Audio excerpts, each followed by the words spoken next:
Hey guys, what is going on? DeltaBot here, and we're back with another Does It Drift, this time with the Land Rover Range Rover Sport SVR. I did the bowler last week, and I just kind of decided that it would be a good idea to do a direct comparison between this, and its bastard brother, the bowler. And I feel like this is probably going to be better just because it's got a longer wheelbase, but in reality, there's only one way to find out, so let's get to the build.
So thus far, this thing has actually been pretty amazing. The only thing that I have a problem with is the fact that I have the anti-roll bars way too stiff. I mean, way too stiff. And that means that this car is really slidey. It doesn't have any lean, it doesn't have any roll, so there's very little force acting on the outside tires, which means they don't dig in and the car just slips and slides once you lose traction. So I probably should have had them tighter, but other than that, I mean, this thing can counter steer for days. It's got so much counter steer, and I think it could actually probably use a little bit more power just so I could gear it out a little more, because with how much this thing weighs, it's got a lot of tire grip. And because of that, it makes it difficult to keep the wheels spinning in fifth. But I mean, those are minor complaints. This thing is actually hold on. And there's also that this thing, you can control what this thing does so well. And I think part of that is because it's so slidey, and I think it'll lose some of that when I do stiffen the interior roll bars a little bit. But I feel like the trade-off between... Can I hit fifth gear all the way around here? Yeah, see what I mean? Just needs a little bit more power. And unfortunately, it's kind of almost as powerful as it'll get. The only extra thing I can do to this engine is add the intercooler. But once I loosen the anti-roll bars, it won't be quite as easy to control. But I feel like what it loses in control, it'll gain in, well, not control, I'd say predictability. It'll be easier to control with more grip, but it'll lose some of the predictability that it has. But honestly, I feel like this car might actually be better than the Porsche Cayenne, the SUV.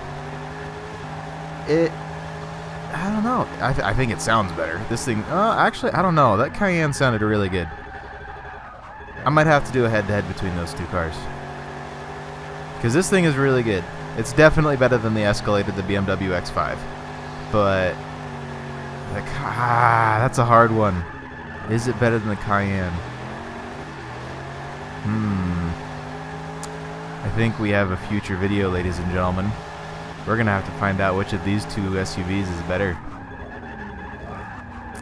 But that's for a later date. This thing is awesome. Oh man, I'm on a really good lap, but that guy's probably going to ruin it for me. He's probably going to do what everybody does on this turn, is he's going to go on the inside because he doesn't. He went okay, and he turns back out. I knew that was going to happen. Go away. Why are you trying to hit me now? Ruin my lap. Thanks a lot, dude. That was going to be like, what? That was going to be in the high, maybe 67,000, 68,000 points right there. I'm disappointed now.